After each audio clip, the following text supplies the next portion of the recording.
आदरणीय गृह मंत्री को मैं यही कहना चाहूंगा कि अगर कोई पार्टी इसका समर्थन करना भी चाहे तो भी वो समर्थन 72 पे ही रह सकता है, जनरल वो चर्चा में नहीं ला सकते समर्थन के लिए।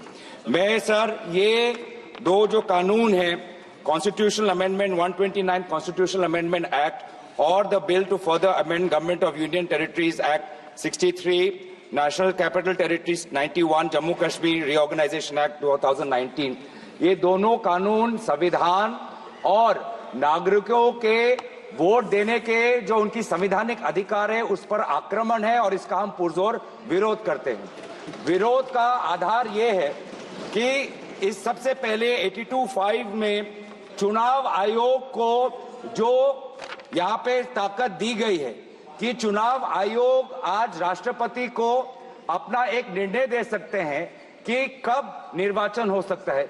ये कभी भी इससे पहले चुनाव आयोग की ऐसी ताकत भारत के संविधान के निर्माताओं ने नहीं बनाया है।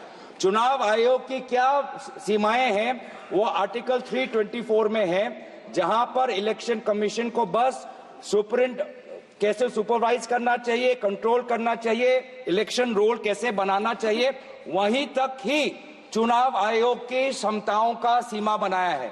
लेकिन इस संविधान ने चुनाव आयोग को असंवैधानिक गैर कानूनी ताकत दी है। राष्ट्रपति अगर कोई परामर्श लेते हैं तो सिर्फ काउंसिल ऑफ मिनिस्टर से परामर्श लेते हैं, वो कभी भी वो चुनाव आयोग से परामर्श नहीं लेते हैं। ये एक गैर संवैधानिक इन्होंने एक ढांचा बनाया है। राष्ट्रपति जी अगर काउंसिल ऑफ मिनिस्टर्स की एडवाइस लेते हैं 74 जो article 74 of constitution of India में है, या वो article 356 of constitution of India, वो सिर्फ गवर्नर के रिकमेंडेशन पे ले सकते हैं। 356 गवर्नर के रिकमेंडेशन पे या 74 के अनुसार काउंसिल ऑफ मिनिस्टर्स के रिकमेंडेशन में। ये पहली बार ये एक ऐसा कानून लाए हैं कि राष्ट्रपति अब चुनाव आयोग के भी रिकमेंडेशन पर एक निर्णय ले सकते हैं। ये पूरी तरीके से इसका विरोध करते हैं। चुनाव आयोग में किस प्रकार से कमिश्नर्स नियुक्त होते हैं, नहीं होते हैं, सुप्रीम कोर्ट की भूमिका रहती है, हटाई जाती है, उस पर हम बाद में चर्चा करेंगे। दूसरी बात यह है कि संविधान के बेसिक स्ट्रक्चर में एग्जीक्यूटिव, लेजिस्लेटिव और जुडिशरी के बीच में संतुलन हो, उसका भी विवरण है। आज इस बिल के द्वारा आदरणीय राष्ट्रपति जी को ज्यादा शक्ति दिया गया है कि वो अपने सुपरिंटेंडेंट से एक नए 82A के द्वारा अब वो विधानसभाओं को भंग कर सकती है। ये एक्सेसिव पावर इस बिल में चुनाव आयोग को भी दिया गया है और राष्ट्रपति जी को भी दिया गया है।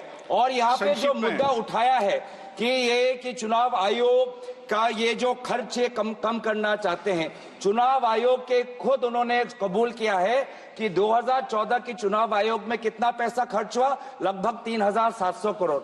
ये 3700 करोड़ के लिए ऐसा एक गैर संवैधानिक कानून ये लाए हैं, ये पूरी तरीके से तथ्य के खिलाफ है।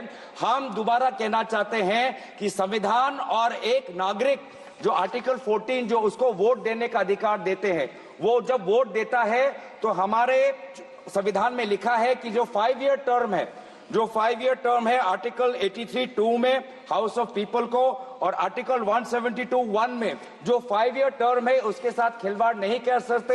ये एक गलत नीति आयोग के रिपोर्ट के आधार पर ये कहना चाहते हैं कि 5 ईयर टर्म अनिवार्य नहीं है। 5 ईयर टर्म अनिवार्य है, ये नीति आयोग के रिपोर्ट में नहीं जाए। नीति आयोग कोई संवैधानिक कोई बॉडी नहीं है जो इस प्रकार का ये परामर्श दे पाए। तो इसीलिए मैं बस इतना ही कहना चाहूंगा कि ये दोबारा अगर इनको लगता है कि प्रधानमंत्री मोदी जी पर के प्रचार से ये पूरे ये भारत के चुनाव को छीनेंगे तो हम ये चोरी नहीं होने देंगे और हम बिल का विरोध करते हैं। इस बिल को जेपीसी में भेजा जाए।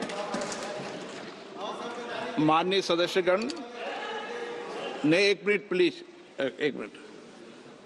मैंने कहा है कि संक्षेप में अपनी बात रखें, कोई भी दल हो वो संक्षेप में अपनी बात रखें और प्रयास ये करना चाहिए कि मैं नोटिस आप सबने दिया है, नोटिस पे सबका अधिकार बनता है, लेकिन जब मैंने एक व्यवस्था दे दी है और पूर्व में भी ये व्यवस्था है, मैंने आपको बता दी है कि पूर्व में भी ये व्यवस्था परंपरा रही है और मैंने आपको हवाला भी दे दिया है कि कब कब ये हुआ है। आप चाहे तो दोबारा उसको निकाल सकते हैं इसलिए एक दल से एक व्यक्ति बोले, संक्षिप्त में अपनी बात को कह दें।